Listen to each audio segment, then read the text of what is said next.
성경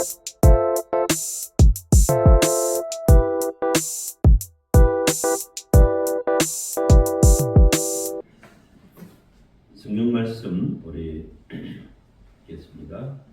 권혜정 원사님 낭독해 주세요. 열왕기하 7장 1절로부터 읽겠습니다. 네, 10절까지 읽어주세요. 엘리사가 이르되 여호와의 말씀을 들을지어다.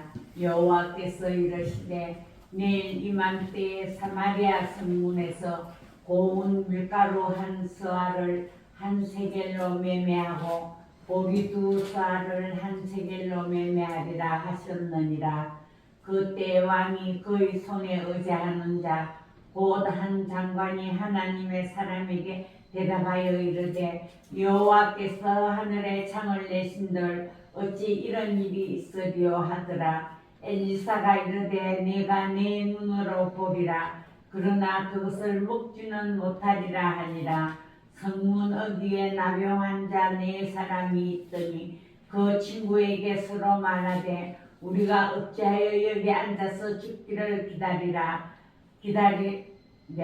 만일 우리가 성읍으로 가자고 말한다면 성읍에는 굶주림이 있으니 우리가 거기서 죽을 것이요 만일 우리가 여기서 머무르면 역시 우리가 죽을 것이다. 그런즉 우리가 가서 아람 군대에게 항복하자. 그들이 우리를 살려두면 살 것이요 우리를 죽이면 죽을 것이다 하고 아람 진으로 가려 하여 해질 무렵에 일어나 아람 진영 끝에 이르러서 본적 그곳에 한 사람도 없으니 이는 주께서 아람 군대로 병거 소리와 말 소리와 큰 군대의 소리를 듣게 하셨으므로 아람 사람이 서로 말하기를 이스라엘 왕이 우리를 치려하여 헷사람의 왕들과 애국 왕들에게 값을 주고 그들을 우리에게 오게 하였다 하고 해질 무렵에 일어나서 도망하되 그 장막과 말과 나귀를 버리고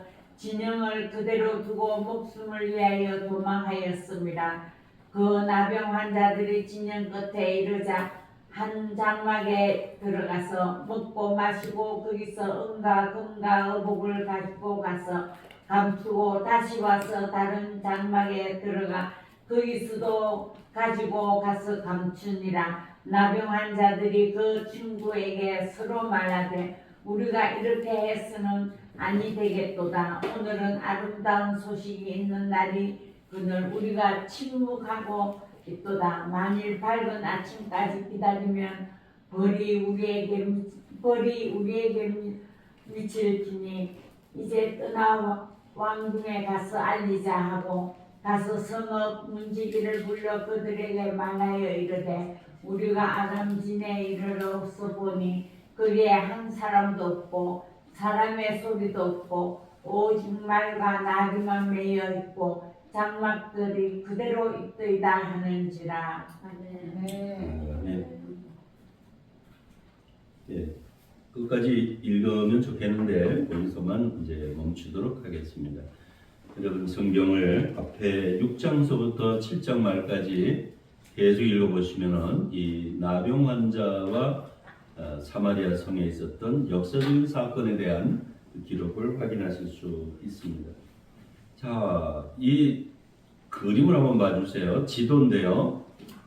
아시리아가 이스라엘 북쪽에서 지금의 그 이란 이라크 땅의 주도가 되겠죠. 유브라데스 강, 티그리스 강이 있는데 그 그린 컬러 녹색 그림으로 그려져 있는 그 지도에 보시면은 니누에라고 하는 것이 아수르의 수도였는데 거기에서 군대가 요 조그만 사마리아 성을 쳐들어온 것입니다. 이스라엘 나라의 북쪽이죠. 거기에 이제 밑에 그림은 예루살렘이 멸망을 당하고 바벨론으로 포로로 잡혀가는 그 역사화를 그려놓은 그 유명한 그림이고요. 옆에 그 지도를 보시면은 이스라엘 백성들이 이렇게 예루살렘에서 사마리아와 예루살렘에서 북왕국의 10부족이 포로로 잡혀가고 또 예루살렘의 두 부족이 나중엔 바벨론으로 잡혀가는데 이런 그 뿔뿔이 흩어진 이스라엘의 비극을 역사적으로 그려놓은 그림입니다. 아시리아 하면 어마어마한 제국이고요. 그 다음에 메데파사를 전부 통합을 해서 바벨론이 일어났다가 바벨론이 망하고 페르시아가 등장하고 그 다음에 이제 로마가 등장하고 하는 그런 역사적인 대격변기를 맞는 걸 보면 왼쪽에 그 바다가 지중해 바다인데 그쪽에 사마리아와 예루살렘이 인접해 있죠.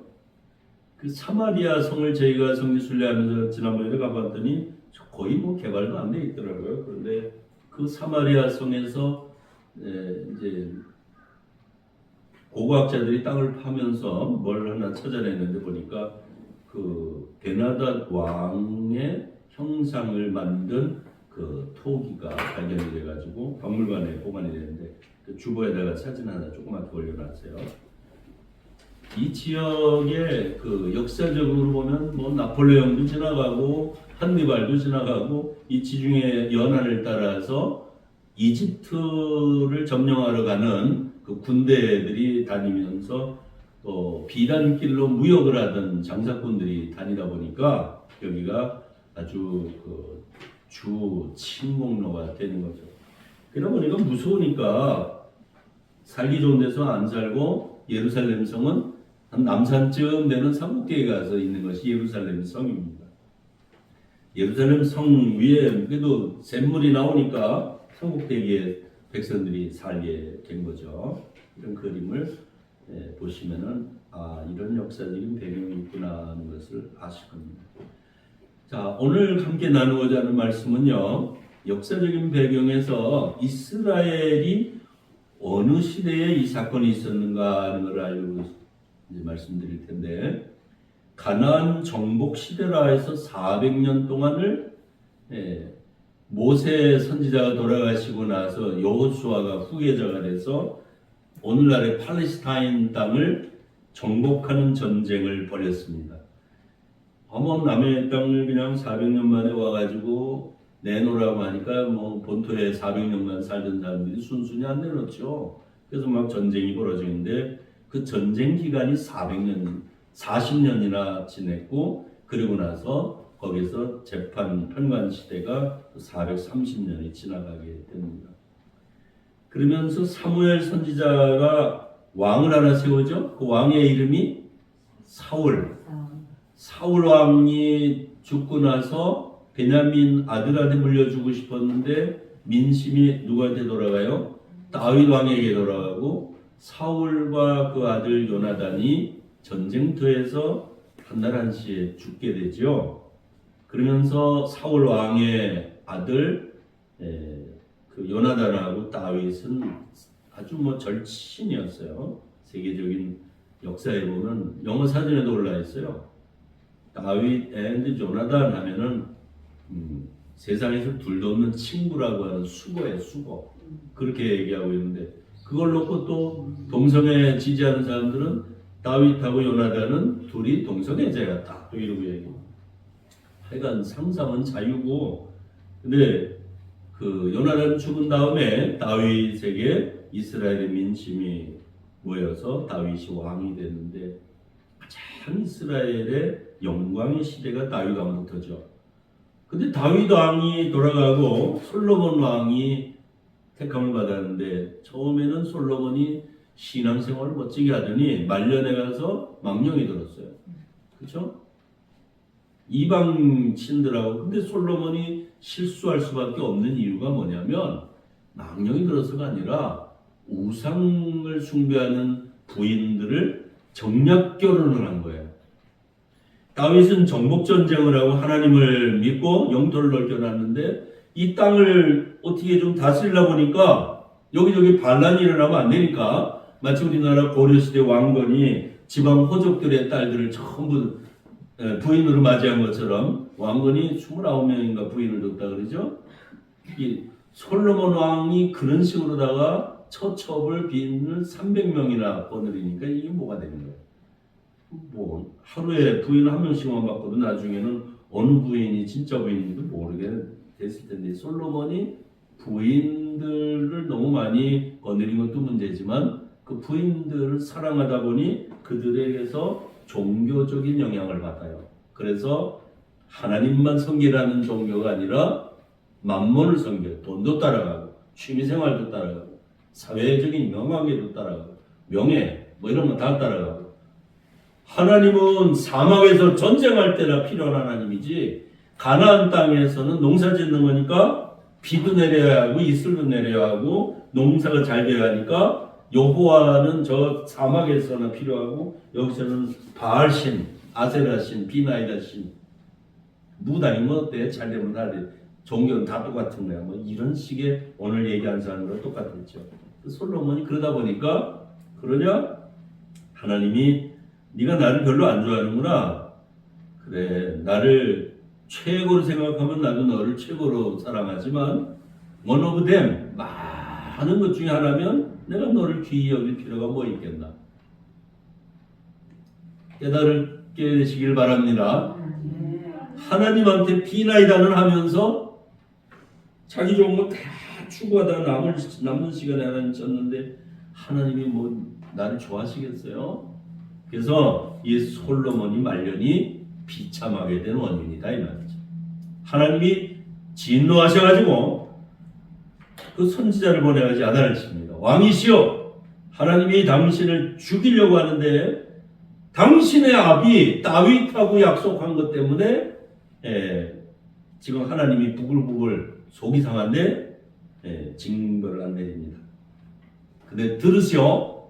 당신은 다윗 왕 때문에 봐주겠지만 당신 죽은 다음에는 아들은 안 봐준다. 이야, 내 자식이 고통당하는 것은 누구 죄값이요? 부모의 죄값일 가능성이 많다. 누구 보니까? 솔로몬 왕을 보니까. 근데 자식을 덜 사랑하면 눈물도 안 나요. 자식에 대한 미련이 별로 없으면 욕만 나오고요. 기도를 안 해요. 피눈물을 흘려야 진짜 죽을 자격이 있는 부모예요. 세상에 자식을 낳았으면 자식을 위해서 피눈물 흘리는 기도를 해야지. 너하고 나하고 인생이 다르다. 그게 무슨 부모예요. 부모 자격이 없는 거지. 이 솔로몬은요. 자기 자식을 위해 기도한다기보다 자기 향락, 자기 체면, 자기 권력 유지, 그래서 정략 결혼 그러면서 온갖 종교를 다 뒤섞어 놓으니까 하나님은 솔로몬의 나라를 부글부글하는 그런 성경적인 표현이에요. 우리 사람들이 알아듣도록 하나님은 그렇게 표현해 주신 거지. 솔로몬 왕이 죽으니까 르호보암이라고 하는 아들에게 왕권을 물려줬는데 여로보암이라고 하는 형제가 반란을 일으키는데요. 나라가 10개 도가 쪼개져 나가요. 10개 부족이. 그것이 북이스라엘입니다. 남쪽에는 2개 지파만 남았어요. 유다와 베냐민 지파가 예루살렘을 차지하고 있고 나머지 좋은 땅 비옥한 갈릴리 이 북쪽에 사마리아 이쪽에 요단강 북쪽에 좋은 땅은 전부 반란군이 다 차지해가지고 이스라엘이라는 나라를 세웠어요. 근데 이스라엘은 하나님 섬기기보다 그 바알신을 열심히 섬겼다고 그랬죠. 그냥 뭐 천하대장군 지하 여장군하고 똑같은 거거든요. 바알신, 아스타롯, 아세라신을. 그러다 보니까 이스라엘 북왕국이 우상에 빠져 있는데 정치적으로는 전략적으로는 북쪽에서 아수르가 막 일어나죠. 그쪽으로 메데파사가 일어나죠. 저게 바벨론이 일어나죠. 이쪽에 큰 강대국들이 내려오는 최전방이 북쪽 나라가 되니까 때로는 남쪽 왕국의 형제여 우리 좀 도와달라 해서 연합군이 나와서 전쟁에 나가기도 했는데 중간부족이죠. 이 조그만 사막에 있는 나라가. 결국에는 남북조 왕국 분열왕국 시대를 지나다가 북왕국은 721년 전 BC 721년에 멸망하고 남왕국 예루살렘은 586년 이렇게 망해서 이스라엘과 유다가 각각 없어져 버립니다.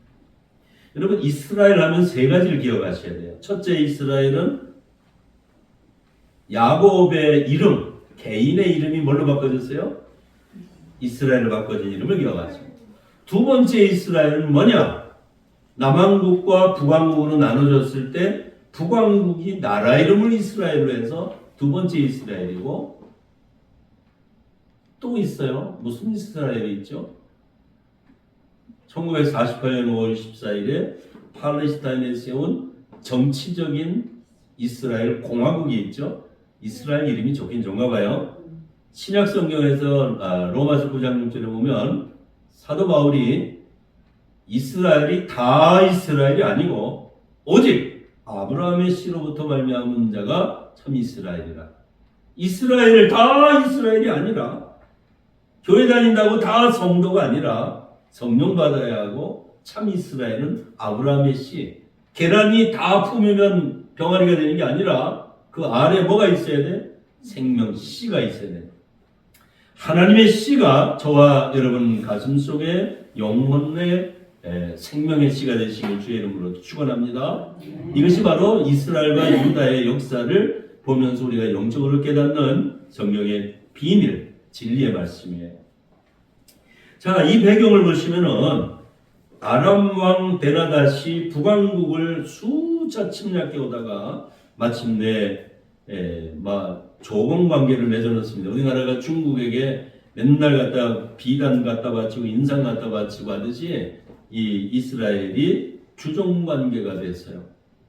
그러다가 어느 날 그 큰 나라들이 외국에 전쟁 나가고 좀 왕권이 약해지고 내분해서 왕자들이 반란 일으키고 이럴 때 이때다 싶어가지고 우리 한번 독립하자. 우리나라 광해군처럼 실리 외교한다고 이렇게 중립 외교한다고 그러다가 그냥 뭐 별로 재미를 못 봤는데 이 아람 왕이 베나닷이라는 이가 쳐들어왔을 때 여로보암이라고 하는 왕이 또 한번 독립을 해보려고 꾀하다가 이스라엘이 지금 큰 위기에 처한 상황에 와서 군대가 사마리아 성을 완전히 포위를 해버렸습니다. 그 포위된 사마리아 성 한번 그림을 보십시오. 이 사마리아 성이 지금도 다 파괴되고 새로 들어가서 세우는 것이 별로 좋아 보이진 않죠. 큰 도시가 된 건 아닌데요. 여기에 그 뭐 큰 나무도 없고요. 가면 잿물이나 길어 먹고 그저 올리브나 따 먹고 양이나 쳐 먹고 그 짐승들 잡아 먹고 하는 그런 사람들이에요. 이곳에 옛날 뭐 2000년 전에 건 3000년 전이니까 얼마나 형편없었을까 생각이 되고요. 이 상황의 그림을 보시면은 그들의 모습이 이해가 되실 겁니다. 여기서 제일 무서운 사건이 벌어졌어요. 사마리아 성내에서 식인 만행이 이루어진 겁니다. 먹을 게 없으니까. 두 엄마가 막 싸워요. 어느 날 왕이 형편을 좀 벌어나갔더니 두 엄마가 그냥 머리끄댕이 잡고 막 싸우는 거야. 왜 그러냐? 글쎄 이 여자가 어저께 우리 애기 잡아먹고 오늘은 자기 애기 잡아먹자 그러더니 갖다 애기로 감춰놨습니다. 그래서 싸웁니다. 이야, 왕이 그랬어요. 그걸 보고 왕이 너무 기가 막혔던 거죠. 근데 이것이 성경 말씀에 적혀 있어요. 예언의 말씀으로 저주의 말씀입니다. 그들이 그 대적과 그들의 생명을 찾는 자에게 둘러싸여 공핍을 당할 때 내가 그들로 그 아들의 고기, 딸의 고기를 먹게 하고 또 각기 친구의 고기. 이게 예레미야서에 나오는 말씀이고요. 에가서에 보면요. 처녀 내 백성이 멸망할 때에 자비한 부녀가 손으로 자기의 자녀를 삶아. 이거 얼마나 무서운 얘기입니까? 레위기에 모세 선지자가 예언한 말씀을 같이 읽어봅시다. 너희가 아들의 고기를 먹을 것이요 딸의 고기를 먹을 것이요. 성령이 없으면 사탄이가 내 입을 마음대로 흔든다니까요. 속에 악이 가득 차고 속에 분노가 가득 차고 원한이 가득 차고 그 사람은 아들 복인지 딸 복인지 모르고 막 잡아먹는다 그거야. 교회가 뭐 하고 있어요 지금? 노래나 부르고 있어요? 기도만 하고 있어요? 데모하면 다 되는 거예요?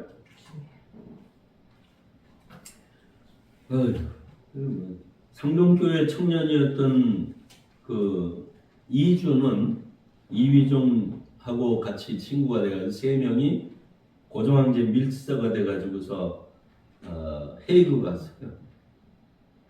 분노를 못 이겨가지고서 자기 배를 가르고 이준 뭐 청자를 꺼내서 집어던졌다 소리도 나오고 어디까지가 뭐 전설인지 사실인지 우리는 확인을 못하고 있습니다만 청년들의 분개를 이해를 합니다. 법원에 가서 폭동을 일으켰는데 그들은 그냥 아주 천하의 역적이고 죄인이고 그보다 더한 무기고 군대 무기고를 빼가지고 다이너마이트 2,000몇 톤을 가져다가 막 정부의 대한민국 군대에 대항을 했던 광주에서는 민주화 운동이고 이거 공평하지가 않아요. 성경에 보면 공평하지 않은 적을 때는 하나님이 심판하신다 그래요. 여러분 자녀의 고기를 잡아먹었던 이 사마리아 성내의 식인 만행이 오늘 우리나라에서도 일어나고 있는 걸 본다고 합니다. 세계에서 경제가 1등이면 뭐합니까? 나만 잘 먹고 잘 살자고 하고 과거보다 가난해지는 거. 이게 제일 두려워하는 거죠. 미국의 선교사들이 아프리카에 가서 제일 힘든 게 뭐냐 그랬더니 풍토병 생기지, 물 나쁘지 하니까 뭐든지 불편한 거지. 와이파이가 터지기라나 뭐 자동차가 고물이고. 그래서 부자로 살다가 가난해진 사람이 인격이 망가지는 경우가 많아요. 적응을 못해. 부자 나라에 있던 사람이 가난한 나라 오면은 내가 10억을 굴리던 사람인데 째째하게 한 치가 10,000원 주고 20,000원 주고 에이씨 안 먹고 안 쓰. 돈 안 벌어요. 그 사람은 죽을 때까지 거지로 살아야 돼. 이게 얼마나 우리의 인간성을 망가뜨리는지 몰라. 하나님이 하늘나라에 계시던 하나님이 말구유에 오셔가지고 가장 가난하고 가장 멸시받는 갈릴리의 버림받은 땅의 나사렛 사람으로 호칭받았던 그 예수님이 우리의 구세주가 되었다는 거 우리가 보통으로 받아들이면 안 됩니다. 나보다 더 어려운 사람, 가난한 사람 찾아가서 제사를 베어줄 수 있다 그러면 나 먹을 거 한 끼 줄이고 한 끼 덜 먹고 그렇게 하고 헌금을 하는 거예요. 믿습니까? 그 돈 좋은 거 모르나? 그러나 이거 가지고 가난한 사람 먹고 이거 가지고 하나님의 일을 하는 거고 교회가 왜 바치냐? 내가 주면 나한테 고맙다고 할 거 아니야. 그러니까 하나님 이건 누가 왼손이 아니고 오른손이 모르게 교회가 해서 교회도 유지하고 이렇게 하는 거예요. 근데 우리 교회 같은 경우에는 그저 나눠줄 건 없고 그러니까 우리 교회 헌금이 잘 안 들어오는 이유인 거예요. 내가 돈 주면 목사님 먹여 살리는 거지. 아까운 생각이 들어. 그래서 이 교회가 오늘날 작은 교회들이 너무 많아서 그런가? 전도도 안 하고 선을 행하지 않으니까 식인 만행이라 교인들한테 헌금 내라고 너무 강요하니까 교회마다 시험에 드는 게 바로 이런 것들. 다 같이 합시다. 자녀의 도움을 받는 거는 효도하는 거는 자녀들의 마음이고요. 나는 죄책감을 느껴야 정상입니다. 그렇지 않을까요? 할 수만 있으면 다른 건 못 물려줘도 하나님이 너 때문에 내가 복을 주기 싫어도 줘야 되겠구나. 할렐루야. 네. 다윗을 얼마나 좋아하셨으면 솔로몬이 그렇게 마음에 안 드는데도 한방 때려주고 싶은데도 하나님이 참으시는 거다. 다윗같이 하나님을 섬길 수 없을까요? 솔로몬같이 잘 나가다가 잘 믿다가 말년에 가서 그렇게 어리석은 운명을 마치는 건 신앙생활의 본이 되지 않더라. 여러분, 오늘은 이 나병 환자 얘기를 잠깐 드리고 마무리할게요. 나병 환자들은요, 집에서 쫓겨나고 예루살렘 저 사마리아 성내에 살지 못했어요. 그래서 밖에 나와 있으니까 성 밖으로다 광주리에 던져주는 먹다 남은 식빵들, 빵 쪼가리들, 그런 거, 무화과 말린 거 이런 거 얻어먹고 흙 묻은 거 털고 먹는 거지였어요. 거지. 근데 성내에 먹을 게 없으니까 성 밖으로 던져지는 게 또 없잖아요. 거기에 적군이 포로로 잡혀 있으니 어디 가서 뭐 양을 잡아먹을 수가 있어요. 열매를 따먹을 수가 있어요. 참 이 나병 환자들의 신세가 기가 막힌데 거기에 4명의 나병 환자가 야 이래 주구나 저래 주구나 죽는 건데 우리 한번 가서 적군에 가서 밥이나 한 끼 달라고 한번 가서 구걸해보자. 우린데 뭐 거진데 되게 뭔 일이 안 생기겠나. 그리고 찾아갔더니 아니 적진에 이렇게 가봤더니 텅 비어있는 거였어요. 이게 웬일인가. 적군에 텅 비어있는 그 막사를 보니까 여기저기에 의복이며 군장비며 음식이며 보화들이 잔뜩 있는 거였죠. 그걸 보고 배불리 먹고 여기저기 보니까 보물들이 있어서 급할 때 또 이거 바꿔 먹어야 되니까 좋은 것들 금, 부치, 보화들 갖다 땅을 파고 어디다 감춰놓고 그렇게 하고 이렇게 보니까 먹고도 남을 만큼이에요.